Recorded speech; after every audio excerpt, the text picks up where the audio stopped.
সভাপতি, মাননীয় প্রধান অতিথি প্রধানমন্ত্রী জনাব তারেক রহমান,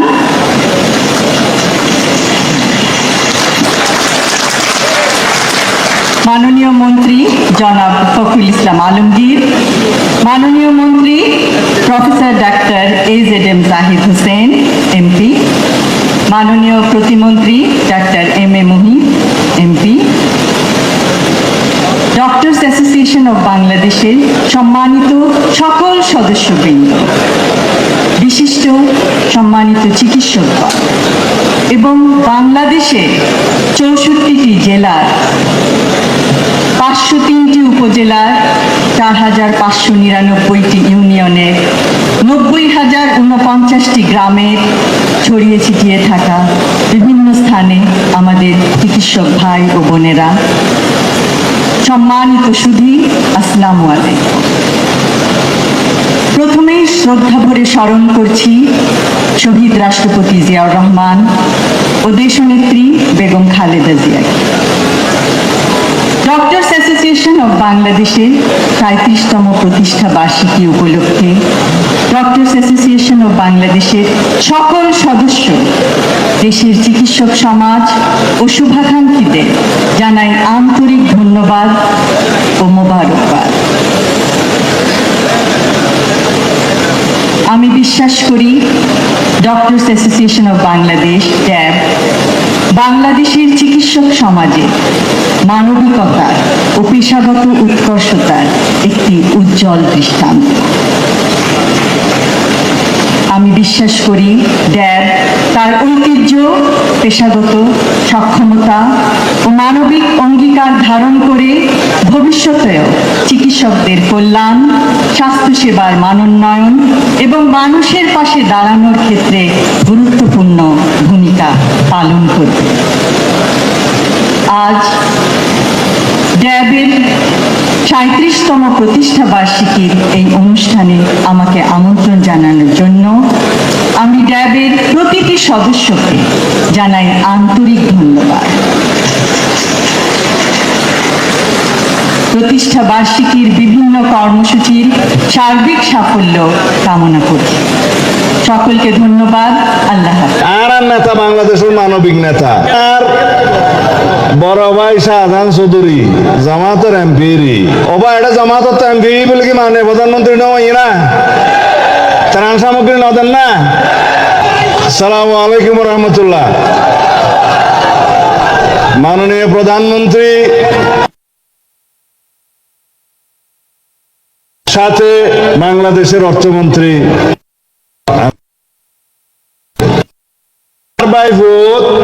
পাপ্পা কথা যা হওয়া পরে হয়ে দিয়ে দাবি দেওয়া যা দিয়া পরে দিয়ে দিয়ে কিন্তু যা চাই তোর বেশি দিলে কি আপত্তি আছে না? ঠিক আছে।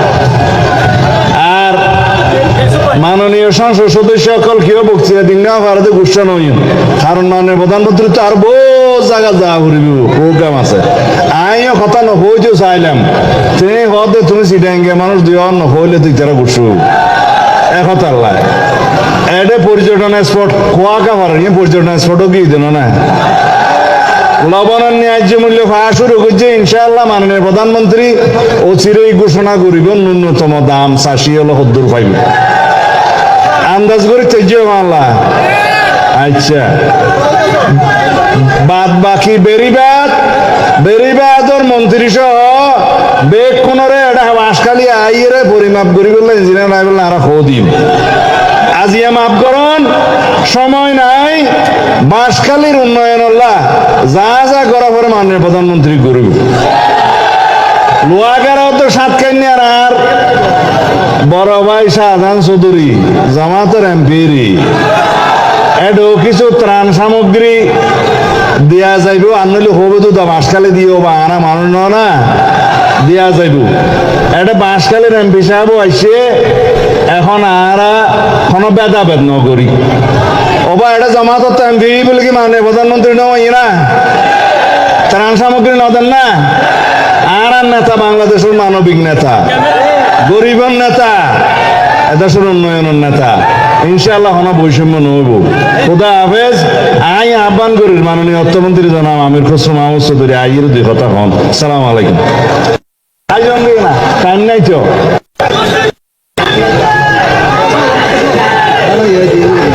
কিসের আছে না কোথায় বক্তব্য দিয়েছে চেহারা দেখা গেছে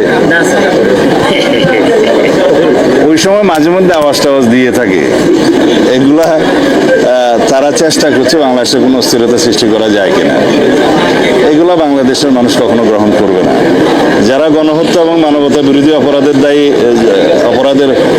দায়ী যে জন্য তাদের কোনো অনুশোচনা নাই বাংলাদেশের মানুষের সামনে ক্ষমা প্রার্থনা করে নাই তাদের কোনো রাজনীতি বাংলাদেশের মানুষ এলাও করবে না কখনো বাংলাদেশের মানুষ তাদেরকে এই দেশে রাজনীতি করার কোনোদিন কোনো অনুমতি দিবে না তারা বিদেশ থেকে মাঝে মধ্যে অভিযোগও দিতে পারে চিৎকার করতে পারে এগুলো আমরা মনোযোগ দিচ্ছি না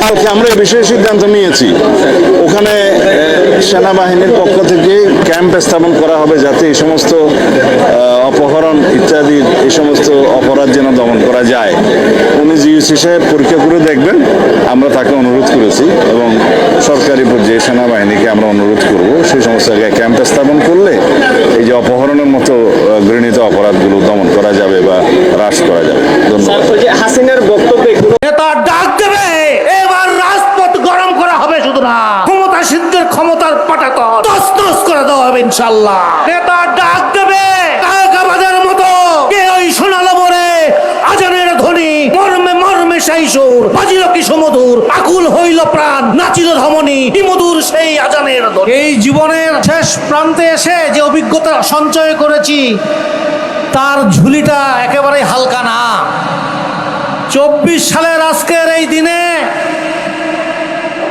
সংগঠনের ডাকে সকালবেলা আমি পল্টনের অফিসে হাজির হয়েছিলাম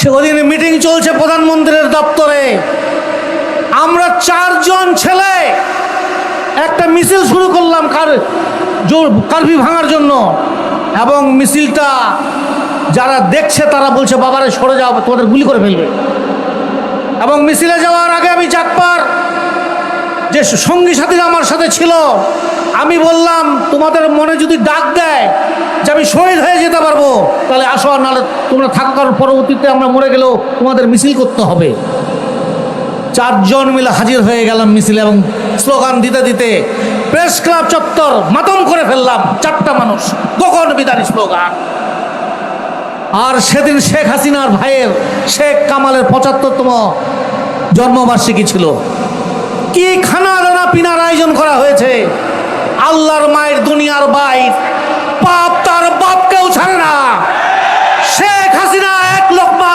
পোলাও অথবা ভাত মুখে দিয়ে যেতে পারেন নাই আমার মৃত্যুর মালিক আল্লাহ আমার জন্মের মালিক আল্লাহ আমার রিজিকের মালিক আল্লাহ ওতে ভয় ডর করে কোনো কিছু লাভ হবে না নেতা ডাক দেবে কায়কাবাদের মতো কে ওই শোনালো বলে আজানের ধ্বনি মর্মে মর্মে সেই সুর বাজিল কি সুমধুর আকুল হইল প্রাণ নাচিল ধমনী কি মধুর সেই আজানের ধ্বনি আজান শুনলে আমরা মসজিদের পানে ছুটে যাই নেতা ডাক দেবে এবার রাজপথ গরম করা হবে শুধু না ক্ষমতা সিদ্ধের ক্ষমতার পাটাতন তছনছ করে দেওয়া হবে ইনশাআল্লাহ বিজয়ের পথে যাত্রা শুরু জীবন অথবা মৃত্যু আসসালামু আলাইকুম সালের 5ই আগস্টের যে গণঅভ্যুত্থান দ্বিতীয় বর্ষপূর্তি উপলক্ষে 11 দলীয় জোট কর্তৃক আয়োজিত আজকের এই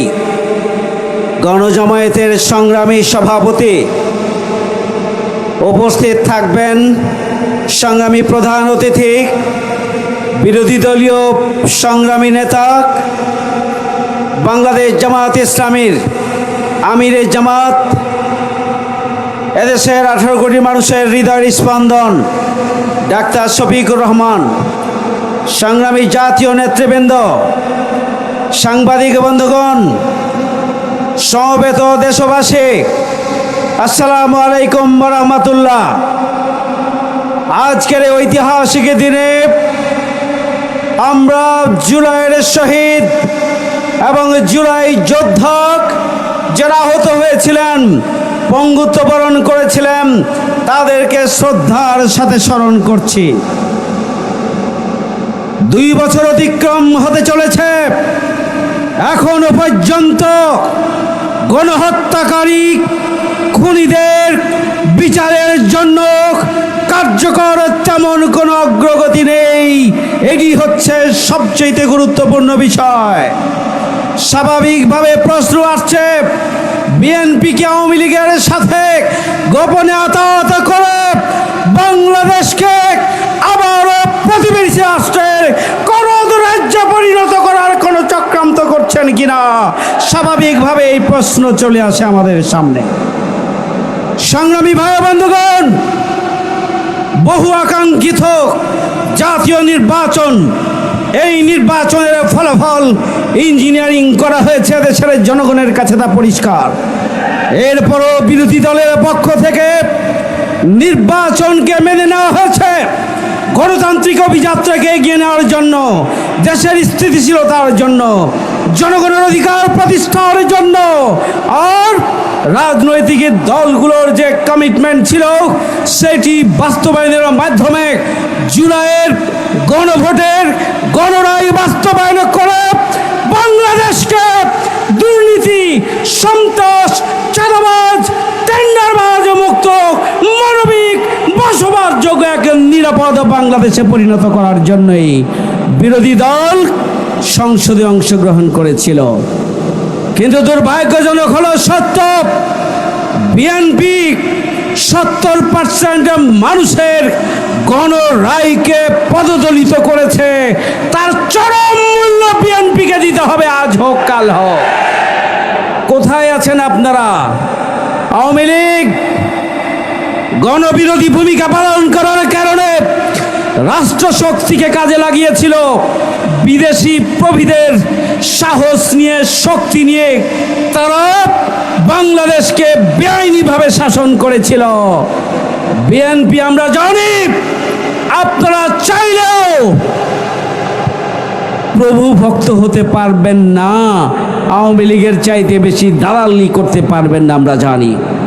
সুতরাং অবিলম্বে গণভোটের গণরায় বাস্তবায়ন করতে হবে, অবিলম্বে রাষ্ট্র সংস্কার, সংবিধান সংস্কার করতে হবে, গণহত্যাকারী খুনিদের বিচার নিশ্চিত করতে হবে, জুলাই যোদ্ধাদের অর্থনৈতিক এবং নিরাপত্তাগত দিক থেকে সুরক্ষা দিতে হবে, জুলাই যোদ্ধা এবং শহীদ পরিবারকে রাষ্ট্রীয় উপাধিতে ভূষিত করতে হবে এবং বসবাসযোগ্য নিরাপদ বাংলাদেশ প্রতিষ্ঠার জন্য গণভোটের গণরায় বাস্তবায়ন করবেন।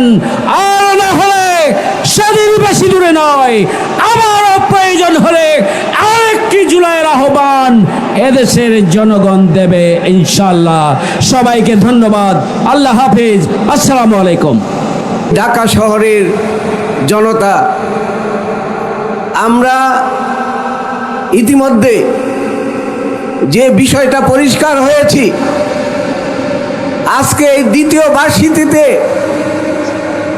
একটা স্বৈরাচার হওয়ার জন্য 5 মাসের মধ্যেই যে প্রমাণ দরকার, এই তারেক জিয়ার সরকার তার প্রমাণ রেখেছে। তারা শিক্ষা প্রতিষ্ঠান দখল করেছে, তারা প্রশাসন দখল করেছে, তারা বাংলাদেশের প্রতিটা প্রতিষ্ঠানে তাদের লুট বসিয়েছে। দলীয়করণের মাধ্যমে তারা নির্বাচন কমিশনকেও দখল করেছে। এই দখলবাজ স্বৈরাচারী সরকারের বিরুদ্ধে আমাদের নেতা, 11 দলের নেতা, উনি ইতিমধ্যেই ইঙ্গিত দিয়েছেন বিপ্লব